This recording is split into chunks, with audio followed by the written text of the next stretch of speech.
The scorching Texas sun beat mercilessly down on the hunched figure of Marcus Thompson, a 45-year-old war veteran who had lost everything after returning from Afghanistan. His calloused hands gripped a rusty shovel as he dug desperately in the abandoned field on the outskirts of Houston, searching for anything he could sell to buy his next meal.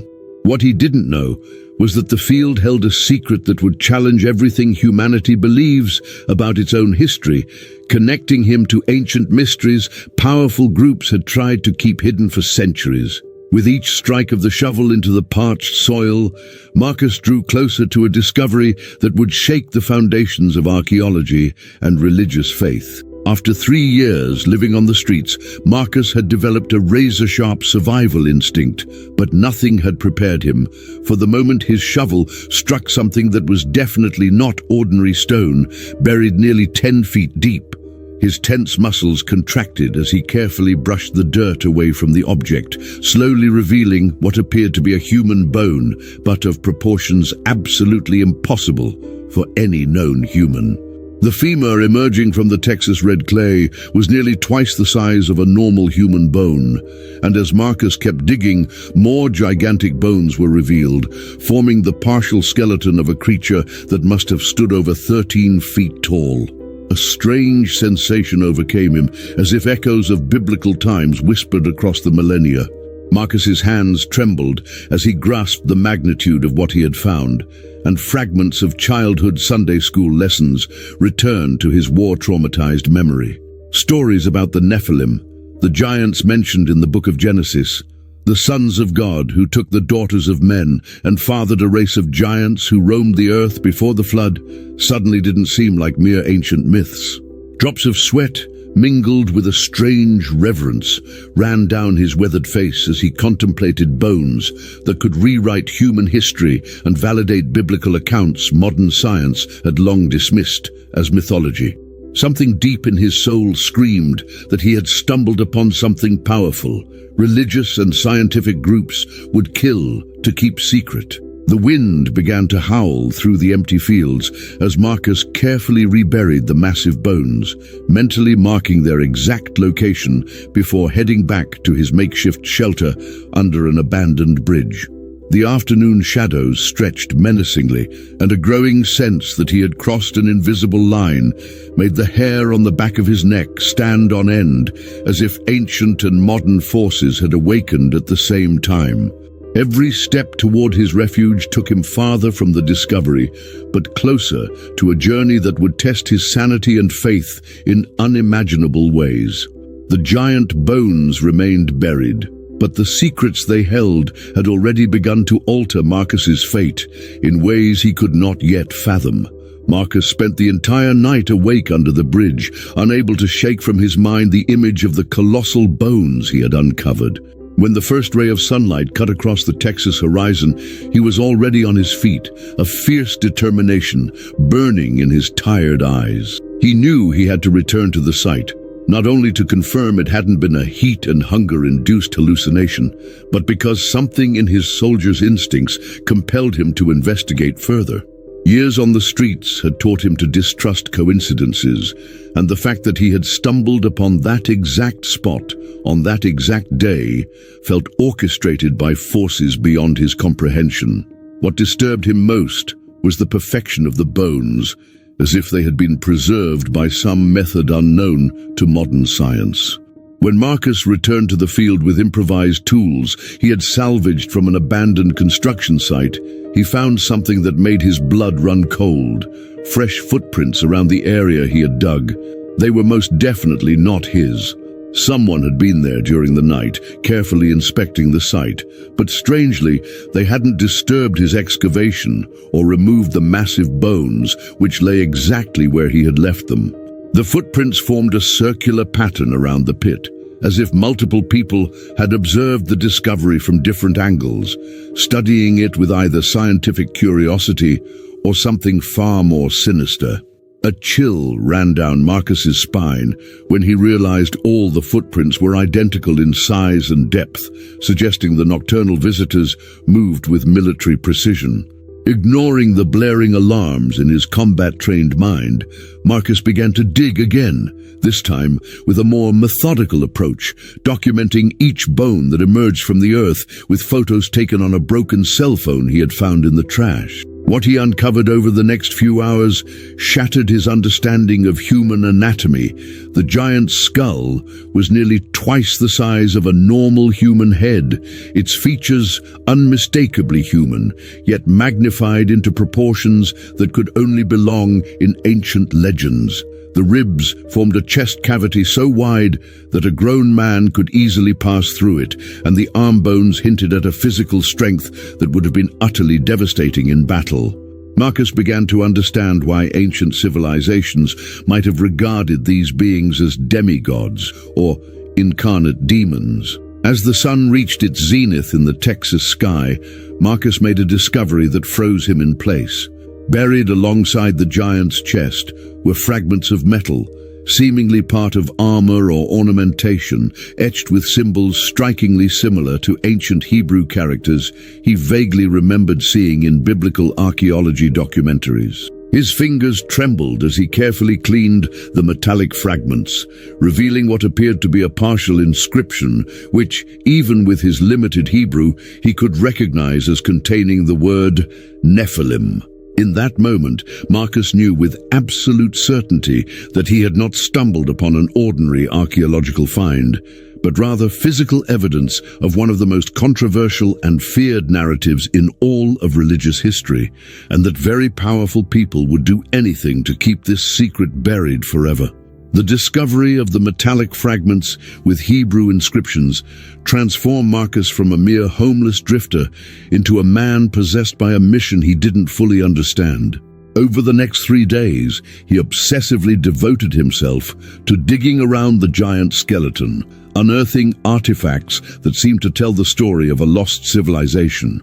Among the most unsettling finds was a metal blade of unknown composition, which, even after millennia buried, retained a supernatural gleam and a razor-sharp edge capable of slicing effortlessly through dry branches, defying every known law of oxidation and decay. The symbols engraved on the blade were far more elaborate than those on the previous fragments, forming what appeared to be a pictorial narrative depicting giants ruling over smaller humans, with scenes of epic battles and rituals that made Marcus's blood run cold. Each new artifact only deepened the mystery and intensified the sense that he had violated some ancestral taboo that had kept these truths hidden from modern humanity. During his solitary excavations, Marcus began to notice strange changes in his own behavior and perception, as if proximity to the giant's remains was awakening memories or knowledge that were not originally his own. Vivid dreams began to haunt him, visions of colossal beings walking the antediluvian earth, building megalithic structures and waging wars against human armies that looked like swarms of ants before their towering presence. In these dreams, he saw through the eyes of the giant itself, experiencing a completely alien worldview in which ordinary humanity was seen as an inferior species, created to serve and obey the descendants of the sons of God. Most disturbing of all was the sense that these dreams were not mere products of imagination, but real memories somehow transmitted through contact with the ancient bones, as if history itself was being downloaded directly into his consciousness.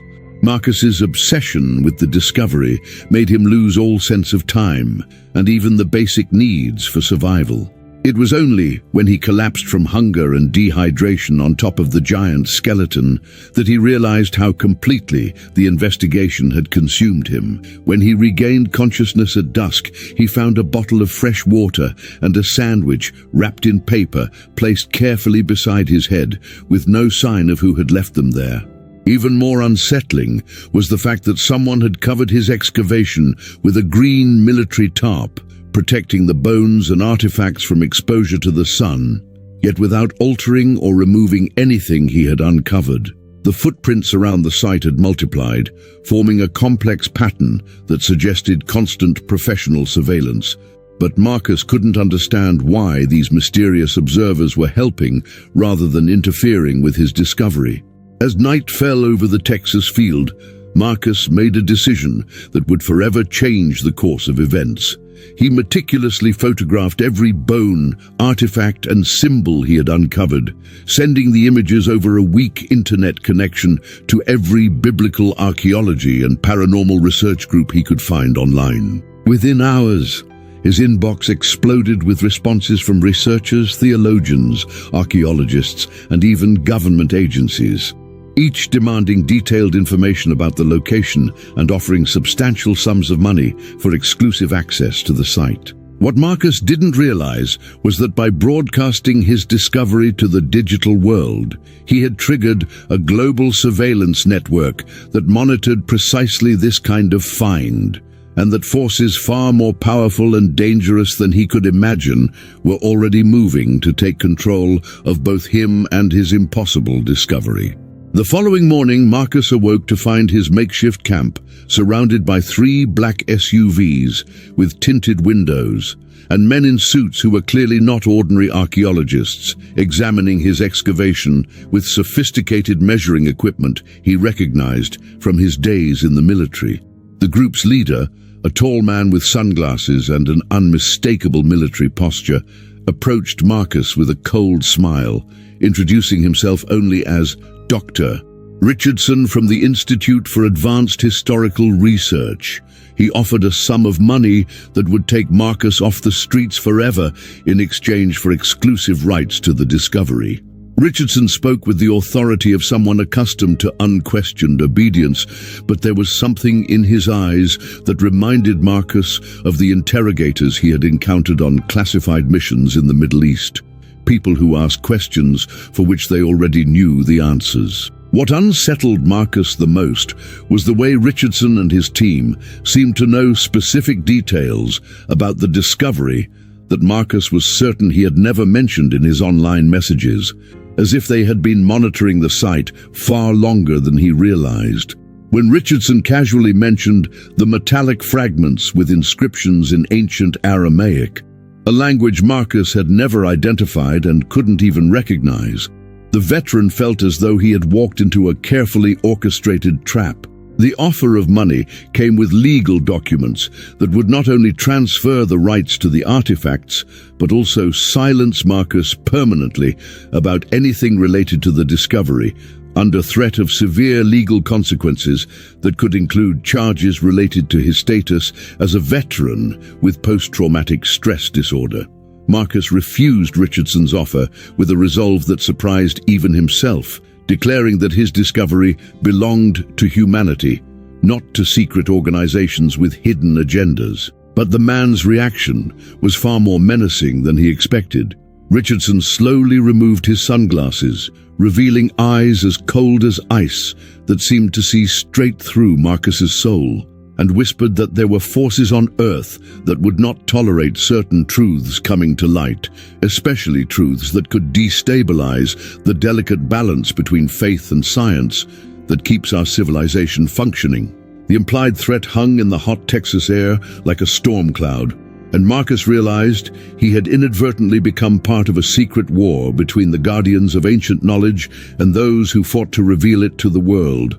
After the black SUVs departed, Marcus discovered that his find had gone viral within the underground archaeological networks, drawing the attention of religious fundamentalist groups who saw the giant bones as prophetic validation of biblical texts, as well as skeptical scientific organizations demanding carbon dating to prove it was nothing more than an elaborate hoax. Among the most intriguing visitors was an enigmatic woman who identified herself only as Sarah, an independent archaeologist with an unnervingly deep knowledge of antediluvian civilizations, and a disturbing theory that similar discoveries had been systematically suppressed for decades through a conspiracy involving governments, religious institutions, and archaeological corporations. Sarah brought portable dating equipment, and to Marcus's shock, the preliminary tests indicated that the bones were between 4,000 and 6,000 years old, placing them precisely within the biblical time frame of the pre-flood giants. Sarah's presence brought a new dimension to the investigation, but also attracted a level of surveillance that made Marcus realize he had become the center of a far more complex intelligence operation than he had imagined.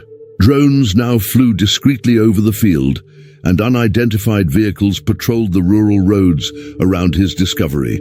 During the nighttime excavation she insisted on conducting to avoid daytime observers, Sarah revealed that she was part of an international network of researchers who secretly documented archaeological evidence contradicting official historical narratives. The giant bones Marcus had found, she said, were just one piece of a global puzzle that included inexplicable megalithic structures and technologically impossible artifacts discovered at ancient sites around the world. Her excavation tools were surprisingly sophisticated for an independent archaeologist, and Marcus began to suspect she wasn't exactly who she claimed to be, especially when she demonstrated military-level knowledge of evasion and counter-surveillance tactics. The turning point came when Sarah uncovered a sealed underground chamber located directly beneath the giant skeleton, a perfectly built stone structure, clearly artificial, and designed to preserve something of immeasurable value for posterity. Inside, they found not only more giant bones and artifacts, but also stone tablets covered in inscriptions in multiple ancient languages, including Sumerian, archaic Hebrew, and symbols even Sarah couldn't decipher. All seemed to tell the same story of a cosmic war between celestial and earthly beings that ended with the extinction of the giants through a global cataclysm. Marcus shivered when he realized the tablets described military strategies and battle formations that echoed his own combat experiences, almost as if modern human warfare was just a faint shadow of far greater and more devastating ancient conflicts. The revelation that completely shattered Marcus's reality came when Sarah, after days of increasingly suspicious behavior, finally removed a small hidden camera from her backpack and smiled with a coldness that made his blood run ice. "Marcus, it's time you knew the truth," she said, as she activated a military communication device he immediately recognized from special operations. "The bones are real, but they're not ancient. They were genetically engineered and artificially aged in a lab. This entire scene has been carefully orchestrated as part of Project Genesis, a psychological experiment designed to test how individuals with specific profiles react to the discovery of evidence that challenges their most fundamental beliefs about reality and faith." The underground chamber, the ancient tablets, the metallic artifacts, even the mysterious footprints and suited visitors, everything had been meticulously planted by a team of military psychologists and archaeologists studying human reactions to fabricated archaeological discoveries. Marcus felt the world collapsing around him as Sarah explained that he had been chosen as a test subject not by chance, but because his psychological profile, as a war veteran with combat trauma, a religious upbringing, and a current state of social vulnerability, made him the perfect candidate for an experiment on how the human mind processes and rationalizes extraordinary evidence. Every aspect of his journey had been documented by hidden cameras and biometric sensors, from his initial emotional reactions to his attempts to share the discovery online, all part of a study funded by government agencies seeking to understand how to control public narratives about genuine archaeological finds that could destabilize established social and religious structures. The black SUVs, Dr. Richardson, even his own homelessness, everything had been manipulated to create the perfect environment for testing theories on information control and large-scale psychological manipulation. The fury that took hold of Marcus was unlike any rage he had ever felt, even on the battlefields of Afghanistan, because this time the betrayal came not from foreign enemies, but from his own government and from people who had preyed on his vulnerability and hopelessness to turn him into a human lab rat. He grabbed Sarah's arm with enough force to make her drop the communication device, demanding to know how many others like him had been subjected to the same cruel experiment, and whether his very homelessness had been artificially engineered through manipulation of his veteran benefits and job opportunities. Sarah tried to maintain her professional composure, but Marcus could see the genuine fear in her eyes as she admitted that Project Genesis had been implemented on dozens of vulnerable veterans over the last 5 years, testing different kinds of fabricated discoveries to study how war trauma affected people's ability to distinguish between reality and fiction. What enraged Marcus most was learning that all of his suffering during the past 3 years on the streets had been monitored and documented as part of the experiment, with undercover agents occasionally intervening to ensure he remained alive and functionally stable enough to eventually take part in the final phase of the test. Sarah revealed that other veterans targeted by the project had discovered fabricated evidence of UFOs, lost civilizations, presidential assassination conspiracies, and even dimensional portals, all designed to study how different personality types and trauma profiles reacted to extraordinary revelations that defied their understanding of reality.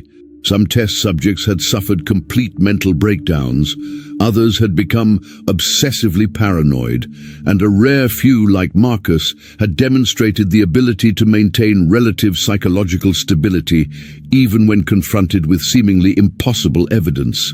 Marcus realized his only chance to expose the truth about Project Genesis was to turn the game against his manipulators, and he quickly devised a plan that would use the military training they had underestimated against the very organization that had made him their test subject. Pretending to accept Sarah's explanation with defeated resignation, he secretly activated the recording function on his battered phone and began asking pointed questions about the other veterans, the project's financiers, and the locations of the laboratories where the fake artifacts had been created. Information Sarah revealed with the arrogant confidence of someone who believed she had total control over the situation. What she didn't know was that Marcus had learned on the streets never to fully trust anyone, and for days he had been sending encrypted updates about his discovery to a group of activist veterans who monitored illegal government experiments on former soldiers. When the extraction team arrived in military helicopters to shut down the experiment and transport Marcus to a debriefing facility where his memory of the events would be chemically altered, they found the site empty, except for a genuine underground chamber Marcus had discovered using mining techniques he'd learned from watching other homeless scavengers search for valuable materials. During the night, he had used improvised explosives made from fertilizer taken from a neighboring field to completely demolish the fake experimental installation, burying the fabricated bones forever and erasing all physical evidence of Project Genesis, while simultaneously live-streaming Sarah's recorded confession to a network of activists who ensured the truth about the illegal experiments reached the international press. The homeless veteran had become his manipulator's worst nightmare, using the very skills his military experience and life on the streets had taught him to turn the tables on those who thought they had absolute control over him. 6 months later, Marcus Thompson sat in the luxurious office of an attorney specializing in veterans' rights, signing a multi-million-dollar settlement agreement that would not only take him permanently off the streets, but also establish a foundation dedicated to protecting vulnerable veterans from illegal government experiments. The Project Genesis scandal had become an international sensation, resulting in the arrest of dozens of military psychologists, the shutdown of secret laboratories, and the implementation of stricter federal laws on human experimentation. But Marcus's greatest revenge came when he discovered that Sarah was not merely a researcher, but a Gulf War veteran who had been coerced into participating in the project after having once been a test subject herself, one who had broken psychologically. The revelation that the experimenters had used traumatized veterans to manipulate other traumatized veterans added an extra layer of public horror to the scandal, ensuring that those responsible faced severe consequences. The most surprising discovery of all came when Marcus, now with the resources to hire his own independent archaeologists, returned to the Texas field and found that there truly was an ancient chamber buried on the site, containing genuinely old artifacts that suggested Project Genesis had chosen that specific location precisely because researchers already knew it contained archaeological evidence contradicting accepted historical narratives. The fabricated giant bones had been planted to conceal the discovery of genuine giant remains, a cruel irony that turned the experimental lie into a legitimate scientific find that Marcus now fully controlled, free from government or institutional interference. As he watched the sun set over the field that had changed his life forever, Marcus smiled, realizing that in trying to manipulate his search for truth, his handlers had inadvertently led him to a truth far greater than anything they could have manufactured in their secret laboratories.